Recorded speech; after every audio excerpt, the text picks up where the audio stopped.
या सगळ्या निवडणुकांमध्ये काँग्रेसची खात्री झाली की काँग्रेसच्या उबाठाबरोबरच्या अलायन्समुळे उबाठाची मतं वाढली. मुस्लिम बंधू भगिनीने जे काही मतदान केलं खासदारकीच्या निवडणुकीला आणि आमदारकीच्या निवडणुकीला, याचं पूर्ण श्रेय हे काँग्रेस पक्षाला जातं.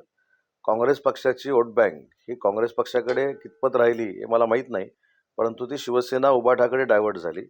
म्हणून काही उमेदवार जे आहेत ते डिपॉझिट जे वाचवू शकले त्याचं कारण मुस्लिम बांधवांची आणि भगिनींची मतं आहेत आणि ती सगळी काँग्रेसची होती. आणि इकडे उबाठाला देखील आता वाटायला लागलेलं आहे की आमची काँग्रेस झाली. त्याच्यामुळे उबाटानं स्वतंत्र लढणं त्याच्यामध्ये काय नवीन आहे असं मला अजिबात वाटत नाही. हे होणारच होतं, परंतु प्रत्येकाची एक अपेक्षा असते की मला मुख्यमंत्री व्हायचं आहे, मला उपमुख्यमंत्री व्हायचं आहे. म्हणून महाविकास आघाडीच्या सगळ्याच नेत्यांनी कोट शिवलेले होते. मी एकदा माझ्या स्टेटमेंटमध्ये असं सांगितलं, नुसते कोट शिवलेले नव्हते, तो कोट घालूनच झोपले होते आदल्या रात्री.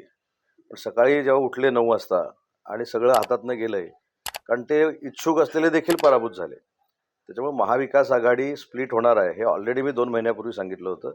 आणि वंदनीय बाळासाहेबांनी स्पष्ट असं सांगितलं होतं की ज्यावेळी शिवसेनेची काँग्रेस होईल तर मी शिवसेना बंद करेन. पण ते काही कोणी केलं नाही. आणि म्हणून काँग्रेसची उबाठा तर झालीच, पण काँग्रेसची मतं जेव्हा उबाठाकडे डायव्हर्ट झाली ते काँग्रेसला पण कळलं की उबाठापासून त्यांना धोका आहे.